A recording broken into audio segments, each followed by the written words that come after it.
नगर निगम ने कुछ जन कल्याणकारी नीतियों को जो है उसकी शुरुआत की है और निगम के सभी नेता जो हैं आज भारतीय जनता पार्टी दिल्ली प्रदेश अध्यक्ष मनोज तिवारी के साथ में यहाँ पे थे। मनोज तिवारी जी से जानना चाहेंगे सर, जो योजनाएं आपने लागू की हैं उन योजनाओं के बारे में थोड़ा सा बताएं। आज एमसीडी ने कमाल की 5 योजनाओं को जो हमने वादा किया था 2017 के चुनाव में उसको पूर्ण रूप से लागू कर दिया। सबसे पहले 500 गज के घर बनाने में अब आपको किसी से मिलने की ज़रूरत नहीं है। आर्किटेक्ट से नक्शा बनवाइए, उसको ऑनलाइन दे दीजिए, वो ऑनलाइन आपका उसका काम हो जाएगा। दिल्ली के 90% लोगों को लाभ मिलेगा। इससे दिल्ली के मैं समझता हूँ 85 से 90% लोगों को इसका लाभ मिलेगा। करप्शन समाप्त होगा। कोई आ करके पीछे से बिठाता है हमको नहीं करोगे तो हम नहीं पास करेंगे, उसको हमने खलास कर दिया। जो कहता था हम नहीं पास करेगा उसको हमने खलास कर दिया। उन लोगों को हमने किनारे कर दिया। दूसरी चीज़ 5 किलोवाट और 5 आदमी ही एक लघु उद्योग में काम कर सकते थे। इससे ज़्यादा होते थे, कोई आता था अधिकारी सील कर देता था उसके छोटे दुकानदार को। अब क्या हो गया, आप 5 की जगह 9 आदमी बिठाइए और 11 किलोवाट तक आप यूज करिए, आपको कोई पूछने वाला नहीं है।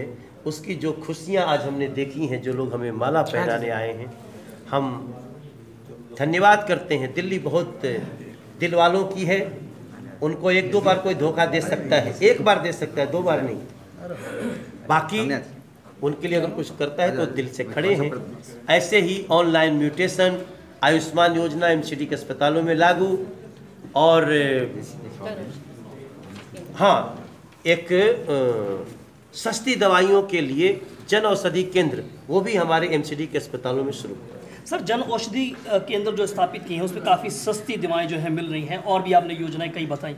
लेकिन अगर बात की जाए दिल्ली के अंदर जैसे जो सियासत है वो काफ़ी गरमाई हुई है, तमाम मुद्दों के ऊपर कहीं ना कहीं वो ठीकरा जो है केजरीवाल सरकार आप पर फोड़ते हुए नजर आती है। हर मुद्दे पर जो है वो कहीं ना कहीं ट्विस्ट लेकर आ रहे हैं और घिर जाते हैं आप। इस पर क्या कहेंगे? क्या है कि हम विकास का नारियल फोड़ते हैं और अरविंद केजरीवाल ठीकरा फोड़ते हैं। तो भाई जब आप रोज विकास का नारियल फोड़ेंगे तो वो अपना सर तो फोड़ेगा नहीं, वो ठीकरा फोड़ेगा, मीडिया को दुरुपयोग करेगा। एक्चुअली देखिए, मैं पिछले 2 महीना से कह रहा हूँ अरविंद केजरीवाल जी मेंटली फ्रस्ट्रेट हो गए हैं। उनको पकड़ के रखा जाए, कहीं गाड़ी वाड़ी के सामने न जाए, ऊंचे बिल्डिंग पे न जाए। कूद गया तो फिर हम ही लोगों पे आएगा।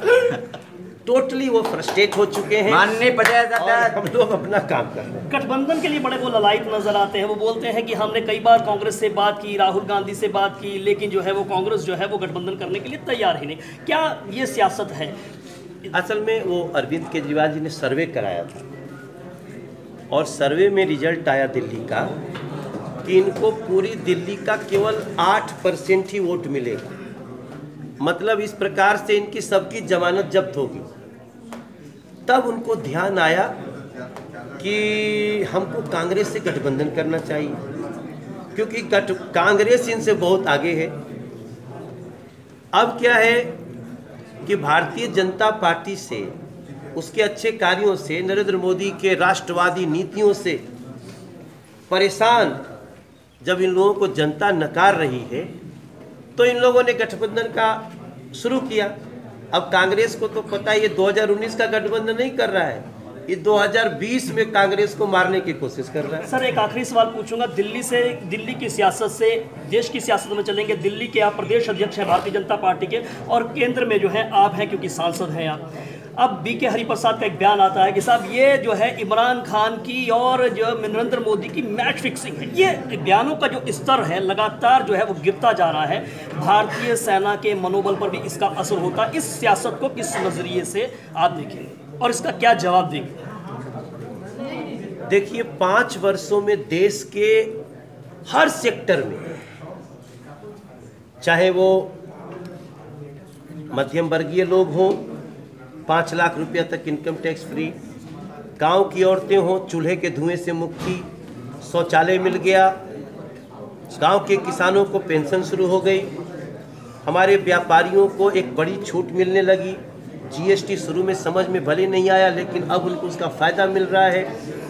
सेना को ऐसी छूट दी जा रही है, तुमको अगर कोई एक उधर से गोली आता है तो 20 गोला छोड़ दो, ज़रूरत पड़े तो एयरफोर्स को भेज दो। अब ये सब कुछ के बावजूद देश का हर सेक्टर 5 साल में खुश है। तो कांग्रेस अगर 50 साल इस देश में शासन करके ये सारे स्तर पे अगर देश को दुखी किया है, तो उसको तो इस तरह का बयान देने ही पड़ेगा ना। तो क्या करेंगे? बौखलाहट है, मरता क्या न करता।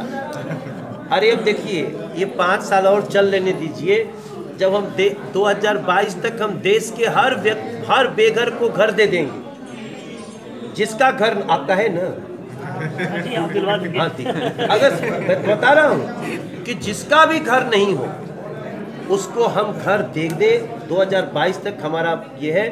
उसके बाद तो दूसरी पार्टी गली में वोट ही नहीं मांगने आएगी। अगर आएगी भी तो भाजपा का टोपी पहन के आएगी। विपक्ष खत्म कर देंगे। विपक्ष खत्म हो जाएगा अपनी करनी से, हम नहीं खत्म करते। तो विपक्ष अपनी करनी से जो है वो खत्म हो जाएगा।